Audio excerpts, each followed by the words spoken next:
लड़ना अब मजबूरी है नाथ, लंका में अब डंका बजना बहुत जरूरी है। अब उनकी योग हमारे मोदी जी को राष्ट्रपति कर दो और योगी जी को प्रधानमंत्री कर दो, मैं सुबह ही मैं राष्ट्र घोषित कर दूंगा।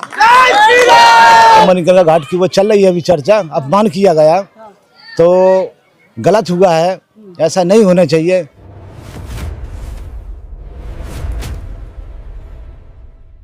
नमस्कार, आपकी जन अदालत न्यूज़ से मैं हूं राजा भैया पाल। इस समय उत्तर प्रदेश जनपद जालौन में पहुंच चुका हूं और प्रधान जी की बड़ी अटूट कृपा है और भगवान प्रेतराज सरकार की सिद्ध बाबा की अटूट कृपा है।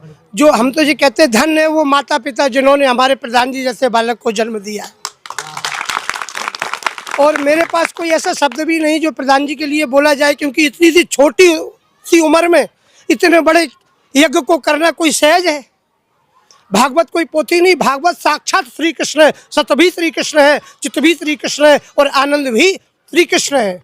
मैं ये कहता हूँ धन्य है बघेल समाज को, और मैं बघेल समाज को सदैव प्रणाम करता हूँ, आशीर्वाद प्रदान करता हूँ कि जब देखा है जितना पुण्य धर्म यज्ञ अनुष्ठान जितना हमारे पाल समाज में होते इसी किसी समाज में नहीं होते।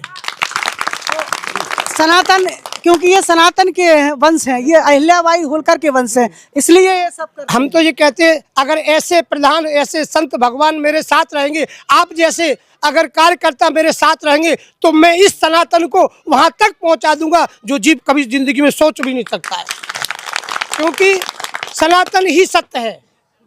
और अगर सनातन धर्म में हम आए हैं और सनातन धर्म में आकर के हमने यज्ञ अनुष्ठान दान पुण्य नहीं किया तो हमारा धर्म बेकार है, क्योंकि सनातन धर्म से बड़ा कोई धर्म नहीं है।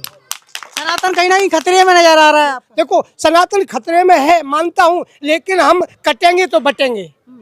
हमको एक रहना है, हमको नेक रहना है। अगर हम एकजुट मिलकर के रहेंगे तो हम सनातन को बचा सकते हैं। अगर हम फैला फूट हो जाएंगे, क्योंकि हम जात पाती नहीं करना, हमारी कोई जाति पक्ष नहीं है, हम सब एक है। क्या मुसलमान है, क्या कर हमको ब्राह्मण है, क्या ठाकुर है, हमने बांट रखा है। हम सबको एकजुट होना है। न कोई यहाँ ब्राह्मण है, न कोई यहाँ ठाकुर है, न कोई यहाँ यादव है, हम एक समान है। अगर एकजुट रह करके हम अगर काम करेंगे तो मैं इस सनातन को बचा सकते हैं, अन्यथा नहीं बचा सकते।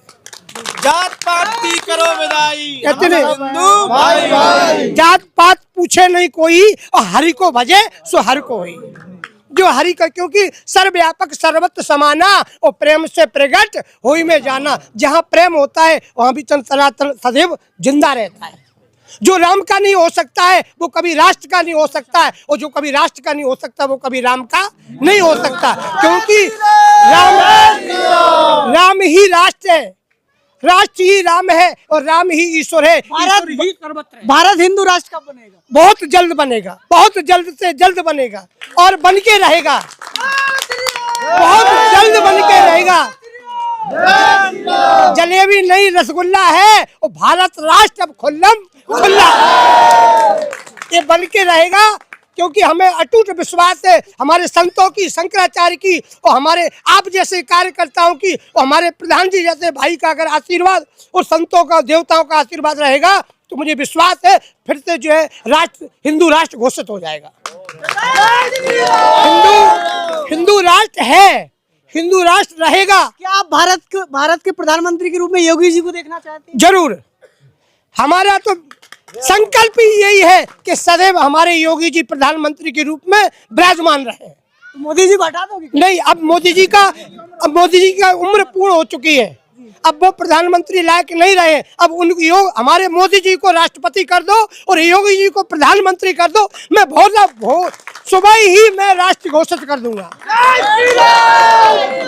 अगर हमारे मोदी जी राष्ट्रपति हो गए और योगी जी प्रधानमंत्री हो गए, मुझे भारत राष्ट्र बनाने में क्षणक भी देर नहीं लगेगी, क्योंकि मुझे ये अटूट विश्वास है। और एक बात पुनः जयकारा, श्री सांगेश्वर भगवान के यहाँ श्री सांगेश्वर धाम पर श्री हनुमत रुद्र महायज्ञ विश्व शांति राष्ट्र रक्षा जन कल्याण हेतु होने जा रहा है जून के महीने में। उसमें हमें समस्त जनता जनार्दन मातृ शक्ति सबकी कृपा चाहिए मुझे, और सबका साथ चाहिए, क्योंकि सबका साथ सबका विकास। बहुत बहुत धन्यवाद आपको। और आप जैसे अगर पत्रकार मेरे साथ रहेंगे तो मुझे विश्वास है कि वो नौका नहीं डूब सकती जिसका राघव रखवाला है। क्यों कि संगी नहीं चाहता रावण, लड़ना अब मजबूरी है नाथ, लंका में अब डंका बजना बहुत जरूरी है। हिंदू राष्ट्र था, हिंदू राष्ट्र रहेगा और हिंदू राष्ट्र को कोई हटा नहीं सकता। ये सदैव जिंदा है और जिंदा ही रहेगा।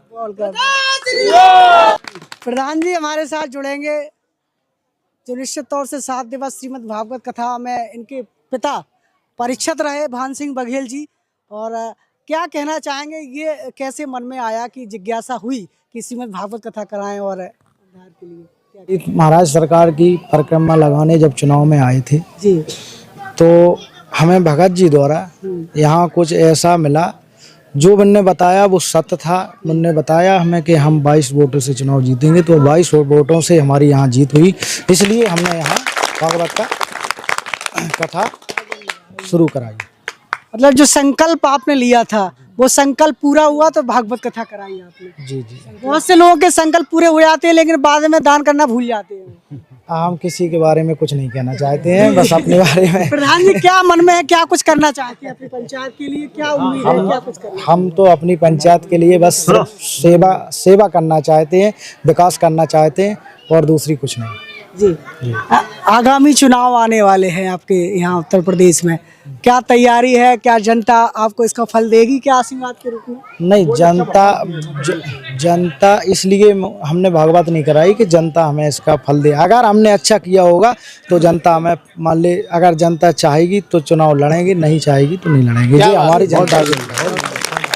महाराज जी के लिए क्या कहना चाहेंगे जो महाराज ने 7 दिवस ज्ञान दिया है समाज को? महाराज जी हमारे बहुत अच्छी इनने कथा कही, बहुत अच्छा हमारे श्रोताओं को ज्ञान दिया, और मान ले 7 दिन इनकी कथा से हमारे श्रोता सब प्रफुल्ल हैं। प्रधान भी कहीं ना कहीं मुखिया होता है गांव का, और किसी एक समाज का नहीं होता है, वो सर्व समाज का प्रधान होता है। तो सर्व समाज के लिए क्या संदेश है आप? हमारा सर्व समाज, हमारे सभी समाज, हमारे यहाँ कोई समाज नहीं है, सब मानव जाति है। सभी समाज हमारे लिए एक हैं। हमारा ये मतलब नहीं है कि हमारा बघेल है या वो है, हम सब समाज को मानव जाति है, हमारा सब एक है। मानव जाति को एकजुट करना चाहते हैं। जी जी। 7 दिवस में कौन कौन आया आपके यहाँ, कैसा क्या रहा? हमारे यहाँ माननीय विधायक जी मूलचंद निरंजन जी आए, प्रबल प्रताप आए, आज वो हरिओम महाराज जी आए, आज वो नंदराम बघेल जी उपाध्यक्ष आए, जिला उपाध्यक्ष, आज जी अमरीश शर्मा जी भी आ रहे हैं विधायक जी, और भी बहुत सारे जनप्रतिनिधियों का सहयोग रहा, सारे संतों जी जी, सबका सभी क्षेत्रवासियों का बहुत बहुत सहयोग और बहुत बहुत आभार सबका। सभी साधु संतों को वर्षों से कंबल बांट रहे हैं, सनातन के प्रेमी हैं। अमर सिंह पाल जी क्या कुछ कहेंगे इस महायज्ञ को लेकर? महायज्ञ को लेकर बहुत बढ़िया कार्यक्रम रहा, और पृथ्वीराज सरकार की असीम अनुकंपा से बहुत अच्छा कार्य रहा, और फिर हम लोगों का आशीर्वाद मैंने भोले बाबा सांगे सुर से चल रहा, प्रधान जी पे भी हम लोगों को भी उन्हीं का आशीर्वाद चल रहा, सब उन्हीं का है। और ये मन में जिज्ञासा कब से, कितने वर्षों से कंबल बांटते हैं आप? लगभग होगा वहाँ 10 साल। 10 साल 10 साल लगभग हो गए। लोगों को दान करने में 10 रुपए 11 रुपए दान करने में बड़ा परेशानी होती है, आप कंबल के कंबल बांटते चले जाते हो।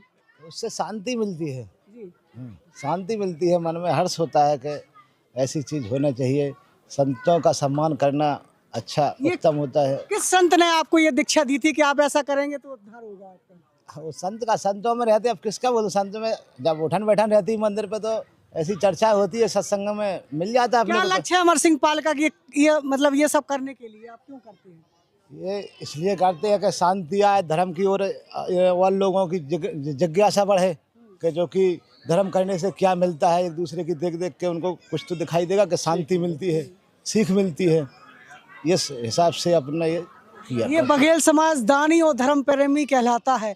बघेल समाज पे जब संकट आता है तो फिर मदद क्यों नहीं मिलती है, क्या कहेंगे? मदद मिलेगी, अगर एकता अपने जागृत होगा तो मदद मिलेगी। अभी तो कोई किसी बंटवारा था, कोई कुछ लिख रहा, कुछ लिख, उसकी वही नहीं थी। अब इसकी प्रक्रिया चालू हुई है, जागृत है, जब एकजुट अपन हो जाएंगे तो उसकी वो होगी। रतनगढ़ में कितने कंबल बांटे आपने? रतनगढ़ में बांटे थे लगभग 251। कुछ अचला भी थे। जो करना चाहे, कोई उद्योगपति आपको सहयोग देना चाहे, क्योंकि आपके मन में लालसा है, ये इंटरव्यू पूरा भारत देख रहा है, तो आप सहयोग लेंगे क्या? नहीं, ले भी सकते हैं सहयोग, अगर इच्छा किसी की होगी तो, नहीं होगी तो कोई ये नहीं है कि नहीं कोई सहयोग ही दे। ये तो जीवन अपने में क्या कुछ लालसा है, क्या करना है, क्या है मन में सोच? मन में सोच यही होता ये है कि मतलब इंसान को कुछ करना चाहिए, कुछ आगे बढ़ना चाहिए और धर्म की ओर, धर्म का झंडा लहराना चाहिए, धर्म की आस्था बढ़ाना चाहिए, तो उसमें सब लोगों की जागृति होती है। क्या क्या काम करते हैं? हम खेती किसानी करते हैं। ये कम्बल कहाँ से लाते हैं? कम्बल दिल्ली से मंगाते हैं। दिल्ली से मंगाते हैं। हाँ। सीधा फैक्ट्री से संपर्क है क्या आपका? दुकान कांटेक्ट है, थोक दुकान से कांटेक्ट है, तो वहाँ से आते हैं। जी जी जी। साधु संतों के सानिध्य में रहती हो तो कैसा लगता है, क्या सोचती है? शांति मिलती है, शांति मिलती है और शांति ही सबसे मुख्य चीज़ है। शांति है तो सब कुछ है।